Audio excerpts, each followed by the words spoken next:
Hello friends, welcome to our channel. ఈ క్లాస్లో వచ్చేసి మనకు సైకాలజీకి సంబంధించిన డిఫరెన్షియల్ ఆప్టిట్యూడ్ టెస్ట్ బ్యాటరీ గురించి చూద్దాము. అలాగే జనరల్ ఆప్టిట్యూడ్ టెస్ట్ బ్యాటరీ గురించి చూద్దాము. మళ్ళీ నెక్స్ట్ సహజ సామర్థ్యాల గురించి కూడా చూద్దాము. నా వీడియో కనుక కొత్తగా చూసే వాళ్ళు ఉంటే లైక్ చేయండి, షేర్ చేయండి, సబ్స్క్రైబ్ కూడా చేయండి. అలాగే కాంపిటేటివ్ ఎగ్జామ్కి ప్రిపేర్ అవుతున్న వారందరికీ ఈ వీడియోను షేర్ చేయండి.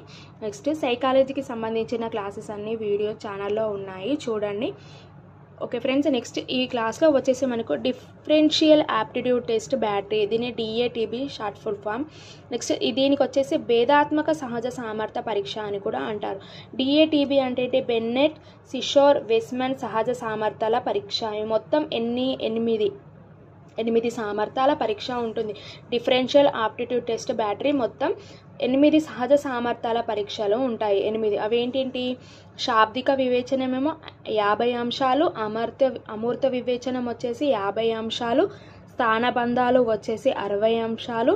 నెక్స్ట్ ఫోర్త్ వన్ వచ్చేసి సంఖ్యా సామర్థ్యంలో 30 అంశాలు ఉంటాయి. అలాగే క్లరికల్ వేగం వచ్చేసి 100 అంశాలు, యాంత్రిక వివేచనంలో 68 అంశాలు ఉంటాయి. అలాగే భాషా స్పెల్లింగ్లో 100 అంశాలు, అలాగే భాషా వ్యాకరణం వచ్చేసి 60 అంశాలు అనేవి ఉంటాయి. Next general aptitude test battery GATB చూద్దాము. ఇది సాధారణ సహజ సామర్థ్య పరీక్ష.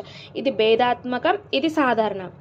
డిఫరెన్షియల్ దీంట్లోనే ఉంది ఆన్సర్. భేదాత్మక. జనరల్ అంటే సాధారణ సహజ సామర్థ్య పరీక్ష. ఇది అమెరికా ఎంప్లాయ్మెంట్ ఎక్సలెన్స్ అని కనుక్కున్నారు. ఇలా 12 పరీక్షలు ఉంటాయి.